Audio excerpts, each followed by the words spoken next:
د یو وخت قاضي د چرګ د راوړلو لپاره ښار ته ولاړی او په ښار کې د چرګانو یو دکان ته ورغلی. دوکانداره یو قاچاق چرګ راکړه.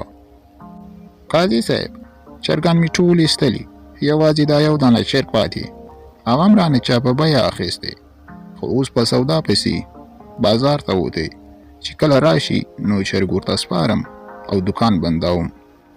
نور چرګان ټول خلاص شوي، بس یوازې دا یو پاتې و، هغه مې هم خرڅ کړی. ته دا چرګ ماته راکړه چې کله راشي نو ورته ووایه چې چرګ والوت، او که یې ونه منله نو معامله به ماته راشي، او بیا زه پوه شه او هغه پوه شه، تیغه مه خوره. نو هغه کس د سودا کولو نه وروسته د دکاندار خوا ته راغلی او دکاندار ته یې وویل: دوکانداره زما چرګ راکوه چې ځم، په ما ناوخته دی. ای سړیه چرګ خو والوت.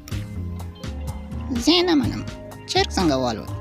تر ځه چې قاضي ته دې بوځم، اوس به قاضي فیصله کوي چې چرګ څنګه الوزي. هغه کس سخت په غوسه شو او دکاندار یې روان کو د قاضي پر لور. کله چې پر لار روان وو نو دوه کسه چې یو پکې یهودي وو په شخړه وو. دکاندار د ګواښ کولو لپاره د هغوی خوا ته ورغلی چې ناڅاپه یې خپله ګوته د یهودي په سترګه کې ورمنډلې شوه او یهودي هم سخت په غوسه شو. هغه هم خپله معامله واخیستله، له دوی سره د قاضي پر لور روان سو، خو په لاره دکاندار تېنه وتښتېدو. د یو بلاخانې سر ته وخوت چې ناڅاپه یې په خطا شوه او په یو بوډا کس وراپرېوت. هغه بوډا کس مړ شو. کله چې د هغوی زوی راغلی نو سخت په غوسه شو او هغه یې قاضي ته روان کړه. دوی درې واړه هغه قاضي ته روان کړه. کله چې قاضي ته ورسېدل نو اول واري وار راغلو د چرګ د والا. قاضي صاحب دا د چرګانو یو دکاندار دی، ما ترې نه یو چرګ اخیستی و په بیه باندې، خو زه په سودا پسې بازار ته وتی وم. کله چې راغلم ما ویل چرګ راکړه، وایي چرګ والوت. چرګ څنګه الوزي؟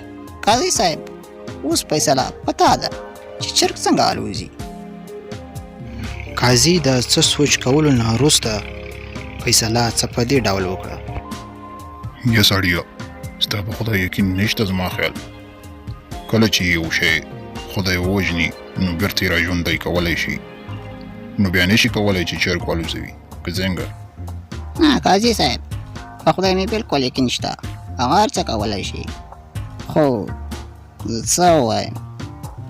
کس د قاضي په مخ کې ډېر وډار شو چې داسې نه د اسلام توهین رانه ونه شي، او دا رقم یې هغه دکاندار معاف کو. د دوم ځل لپاره یهودي حاضر شو. قاضي صاحب دکاندار زما یو سترګه راویسته، اوس ته داسې فیصله راوکړه چې زه هم د ده یو سترګه وباسم.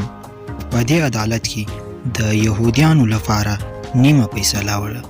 قاضي صاحب د دې یهودي څه دا رقم فیصله وکړه: ای یهودي اوس به دکاندار راولاړ شي او ستا دغه دوهمه سترګه به هم در وباشي، د دې په بدله کې به ته د دکاندار یوه سترګه وباشي. زما د عدالت همداسې فیصله ده د یهودیانو لپاره. په دې فیصله هغه یهودي ډېر په فکر کې شو او ځان سره یې وویل چې کله مې دوهمه سترګه هم ووځي نو بیا ما کې څه پاتې شو، او دا رقم یې هغه دکاندار معاف کړو. او دا دریم ځل لپاره راغلی هغه د بوډا زوی.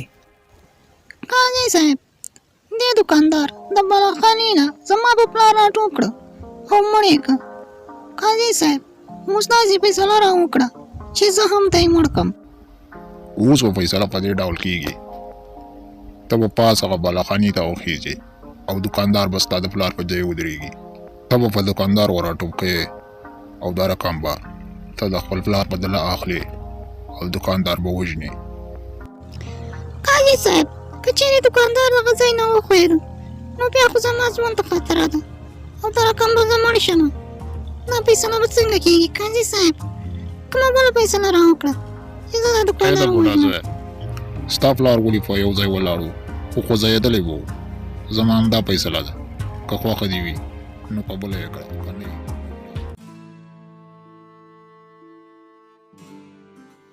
ګرانه کتونکیه که زمونږ کیسې دې خوښیږي او له مونږ سره ملګرتیا کول غواړې نو زمونږ چینل در سره سبسکرایب کړه او که غواړې چې زمونږ ویډیوګانې تر ټولو د مخه په صفا او ایچ ډي توګه وګورې نو خوا کې ورسره د ګړنجونې یا ګنټۍ نشان هم په ګوته کړه ځکه مونږ هره ورځ کوشش کوو چې تاسو ته یو ښکلي شان کیسه خپره کړو.